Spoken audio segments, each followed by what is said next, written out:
Hello everybody, welcome back to the channel. Yeah, it's definitely afternoon time, so we're gonna skip the evening greetings, the morning greetings, and we're gonna skip to the evening greetings, which are, hello, how's your evening? I hope everyone's doing well.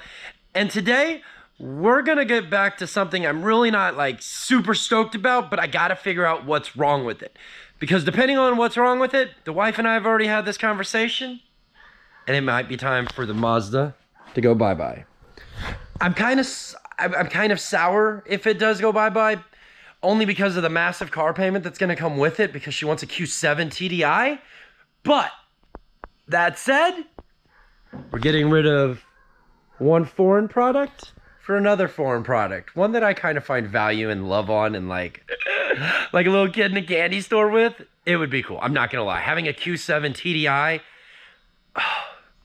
be pretty BA. But before we can get off to dreaming and buying and thinking about it, we got to figure out what's wrong with this one and change a battery. So, I already said I've been in here. I've already worked on this a little bit, but before we get too far into this, I'm gonna give you guys like a thoughtful moment. I know some of us have wives, some of us have girlfriends, some of us have female friends, some of us have no friends, some of us, I don't know, we like to be introverts, whatever. But my point here is, one of the problems I suffer from is letting people get to me very easily and let energy come off, so on and so forth, and let their energy come off on me. And I was out here the other night, and the person that owns this car is also the person that I was allowing their energy to come off of me. And we were just, you know, my wife and I, we weren't going at it very well. And it was hard for me to find value in fixing her car. And you know what? At the end of the day, it's got to get done no matter what. Friends, don't take things so seriously. Life isn't that bad. Every day you wake up is a fantastic day. So it's up to us to make these days great, and it is up to us to control our own happiness. And all I'm getting at is, don't let shit get you down so much. You know, I know it's hard. It's really easy to say that, and it's even harder to do it in the moment. But if we can acknowledge as individuals that we're allowing that to happen, I feel like that's one step closer to being able to control our emotion. Man, that's the one shitty thing about emotion, is it will allow you to get out of control really quick. If we could harness emotion, put it through a transmission, put it through some power in the ground, yo, we would be able to out 0 to 60 any electric car. I'm just saying. Like, I don't know about y'all, but I 0 to 100 sometimes really fast, and something I'm trying to work on. But enough emotional stuff, enough serious stuff, guys. Let's get into this. Yeah, I've already taken the intake off, taken some bits off over here. I semi-crushed the air filter because I was using it as a leaning spot and probably shouldn't have done that, but that's all right. I want to take the back valve cover off and inspect the timing chains. I drained the oil out of it yesterday, and the oil really didn't have any like stuff in it. It wasn't gritty. It didn't have any gunk in it. But before I jack the car back up and we cut open the oil filter, which we have this handy dandy tool right here. I believe I got this from Summit or Jegs, one of the two, or Speedway, one of the three. It'll allow us to cut open the oil filter, and we can see what went through the oil and what got stuck in the filter. That's gonna tell us a lot. So the thing does so the engine does rotate over. We can like manually turn it. I want to verify timing. I want to make sure that there's no broken guides or anything, and the chain tensioner is on the back side back there. So we're gonna have to get all of this off so we can get down into the valve cover. And if we're gonna take the timing chain off because the timing guides popped, well, we're gonna need to take this portion of, we're gonna have to take this all off anyways. So it's kind of like a double-edged sword. It might come down to even having to take the oil pan off to inspect like main bearings, rod bearings, because this thing did make a really weird sound. Like it was, yeah, this is just the prime reason of when your engine's going, don't wait too long to have it looked at. Guys, if you want to see more content just like this, consider subscribing to the channel. All we do every day is figure out ways to save thousands of dollars working on our own shit boxes, finding motivation to work on the race car and getting it completed for 2022. Guys, if you love all things European automotive, consider subscribing to the channel. And if you're finding value in this video, tap that like button for me and we'll get back into it. All right, enough jibber jabber, enough ranting. Let's just get into it. Oh man, gosh.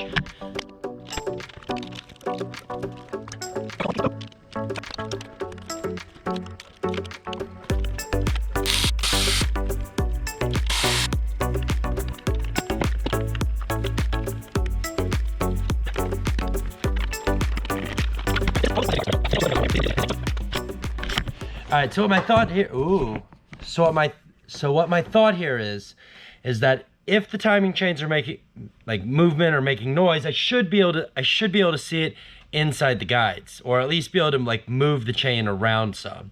If there's any broken guides, or if the tensioners collapse per se, and ultimately what we heard was chain slap leading to, you know, timing, the timing chain jumping.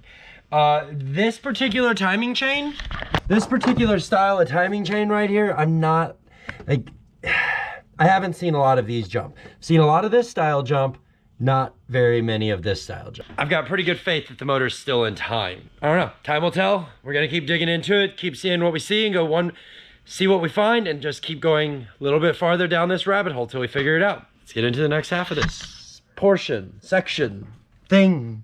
We're gonna see what, yeah. We're gonna just, yeah.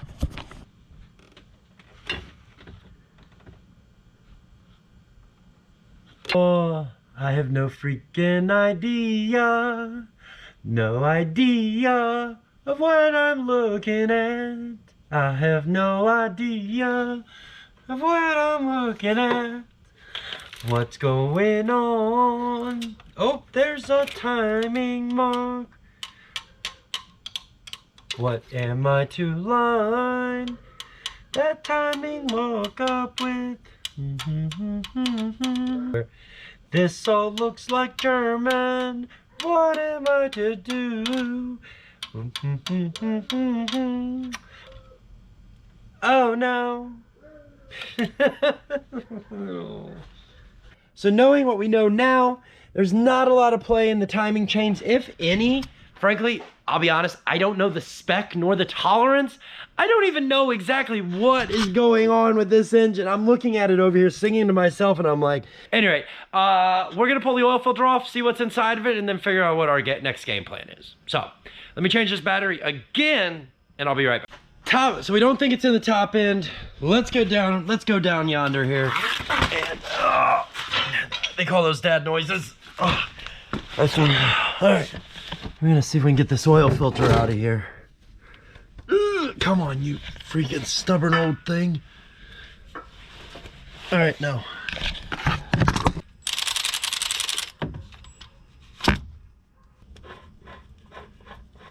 That's some cold oil.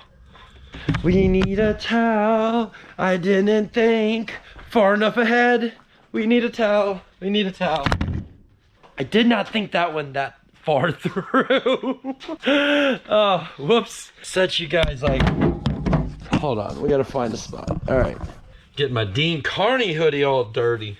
So what is it? It's called an oil filter cutter. And basically what it is, guys, is it's got a little like can opener cutter right down there, and it's got rollers here. You spin this sucker out, you put it on top of there, and it cuts the oil filter open so you can look at the element inside of it. Because inside of an oil filter is, well, let's just take a look and see what it is. And then we'll do some more explaining and you'll get the idea. All right, so in order to do this, guys, you gotta take this guy, spin it open. There's no quick release on this, so just wind it out. All right, doesn't fit, keep going. That should be good, there we go. The trick here is to not try to like clobber it on the first go. I like to like run a ring around it, like so. Treat it like a brake line or like a tube cutter, a little bit at a time.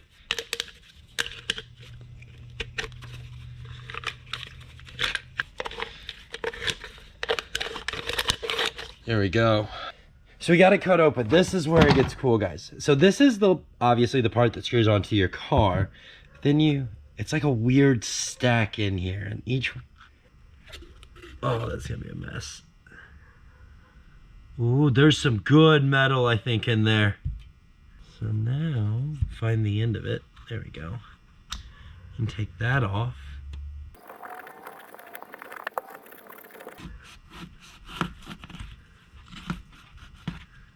All right. And there you go.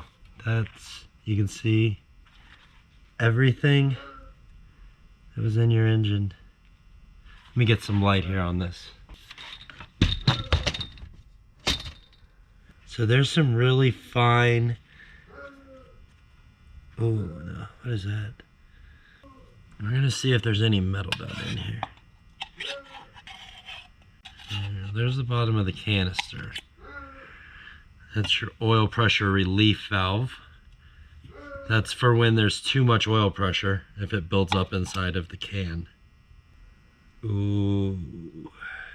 Yeah. So there's a fair amount of metal in the bottom of that filter housing, which does me have concern. It's more like aluminum, and it's not like general wear. It's definitely, I think the next step from here is gonna go ahead and take the oil filter apart.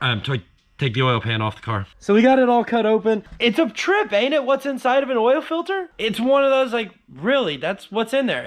Ever since I took the Audi transmission apart, it like kind of reignites that curiosity of like what's inside of things.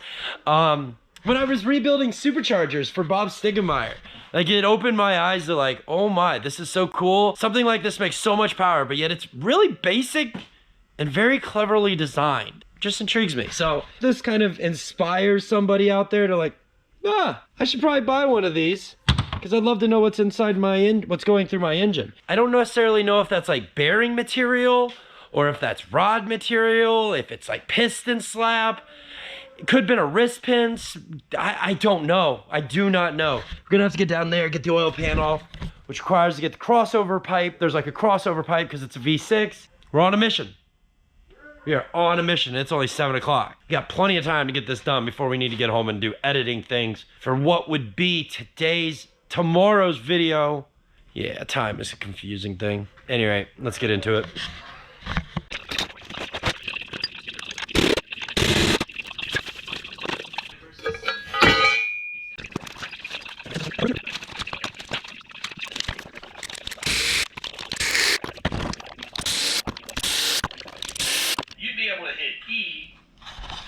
All right, oil pan's ready to come off.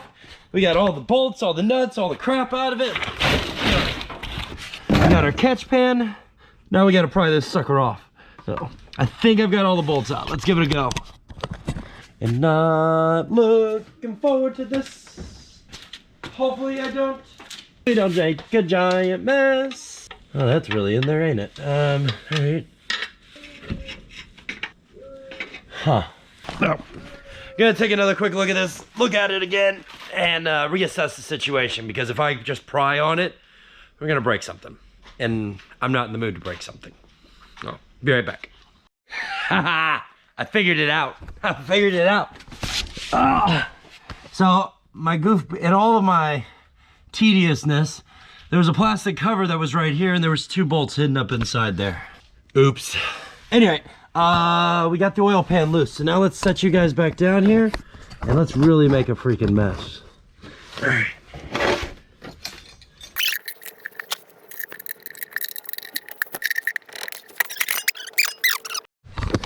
All right, let's see what we found. What's in there? Yummy? Anything good? Oh, yeah. Oh, there's some good stuff in there. That's what I said in the beginning. I'm finding the main bearing in the bottom of this pan. You can see the main bearing or rod bearings. It also could, you know though, Paul, it could also be like a wrist pin that took a poo. I don't know. I'm gonna pull the engine gradle off. So there's an engine grid that rides above this, and then you've got an oil pickup tube that goes down in here. Being saved by the bell, so uno momento, por favor. Oops.